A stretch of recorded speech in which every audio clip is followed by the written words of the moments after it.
баргузории барои аҳолӣ ва фонди манзил дар вилояти Суғд бо се усул интернет пурсиш, бо планшет пурсиш ва анъанавии коғазӣ гузаронида шуд. дар сатҳи вилоят зиёда аз 1 миллион 16 ҳазор нафар аҳолӣ тариқи анъанавӣ, 592 ҳазор нафар ба таври планшетӣ ва зиёда аз 1 миллион 155 ҳазор нафар ба тариқи интернет пурсиш аз қайд гузаштанд. ин фоизҳо ба тариқи интернет пурсиш 42.3%, ба тариқи планшетӣ 21.7% ва ба тариқи анъанавӣ зиёда аз 37%-ро ташкил медиҳад. ва ин маълумотҳои пешакӣ ҳастанд. албатта ин рӯзҳо гардишҳои санҷишӣ дар сатҳи шаҳру ноҳияҳо идома дорад, чунки дар ҳафти баргузорӣ барои хатгирии аҳолӣ ва фонди манзил шояд ки ягон хонаводаҳо ва дигар умуман дар бораи аз маълумотҳои оморӣ берун мондани ин ё он хонавода шояд ки ба назар расад, лекин тибқи нишондиҳандаҳое ки мо аз 1 то 25 апрели соли 2020 ҳангоме ки мо хонаҳои истиқоматӣ ва ғайриистиқоматиро ба қайд гирифтем, ҳамаи онҳо бо пуррагӣ аз рӯи нишондодҳо ба маълумотҳои оморӣ, яъне ки барои хатгирии аҳолӣ ва фонди манзил ҷалб карда шуданд.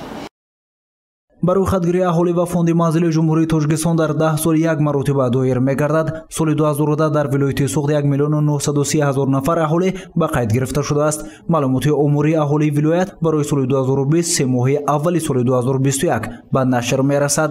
фикр мекунам ки ин нишондиҳандаҳо дар сатҳи вилояти Суғд ба вақттар ба нашрият расад, чунки мо имрӯз тавонистем ки 64% ин маълумотҳоро якҷоя бо планшет ва интернет пурсиш гузаронем ва ин аз он гувоҳӣ медиҳад ки он ҷадвалҳои бароришӣ ки ба мақомоти оммавии давлатӣ дахолат доранд, онҳо пурра ба маълумотҳои оморӣ ба тариқи ҷадвалӣ омода гаштаанд. бино ба маълумоти намояндагони сараёсати агентии умури назди президенти ҷумҳурии Тоҷикистон дар вилояти Суғд, саҳми худи аҳолӣ барои гузаштан аз интернет пурсиш алалхусус ноҳияи айнӣ калон мебошад.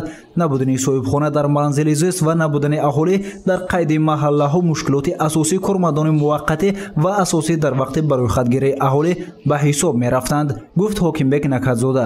дар ҳақиқат ин мушкилиҳо буд, лекин мо тавонистем ки сари вақт мушкилиҳоро бартараф намоем ва аҳолии вилояте ки дар ҳамин хонаводаҳо истиқомат мекунанд, онҳоро бо пуррагӣ ба маълумотҳои оморӣ ворид намоем ва инчунин албатта боиси ифтихор аст, боиси сарфарозӣ аст ки мардуми сарбаланди вилояти Суғд тавонистанд ки ҳамқадами кормандони мақомоти омории давлатӣ бошанд ва ин нишондиҳандае ки ман қайд кардам 64% корҳои иҷрошуда бо тариқи электронӣ ба амал оварда шуд. ин яке аз даставордҳои бениҳоят арзишманд дар сатҳи мақомоти омории давлатӣ мебошад. ин аз он гувоҳӣ медиҳад ки мардуми вилояти Суғд дар ин кор хеле фаъолона иштирок намуданд. ба ин маъракаи сиёсӣ 7411 нафар кормандони муваққатӣ ҷалб гардиданд ки музди маоши онҳо дар муддати корӣ аз 1230 сомонӣ то 2215 сомониро муайян шудааст. аз санаи 1 то 15 октябри соли равон барои хатгирии аҳолӣ ва фонди манзили ҷумҳурии Тоҷикистон дар кишвар гузаронида шуд ва ҳоло дар арафаи коркарди маълумот қарор дорад. тибқи иттилоияи намояндагони сараёсати агентии умури назди президенти ҷумҳурии Тоҷикистон дар вилояти Суғд, маълумоти шахсӣ аз аҳолӣ гирифта шуда махфӣ мебошад. гузориши Саид Мухтор Саиданвар, Суман Ҳомидова барои барномаи иттилоотии Хабар.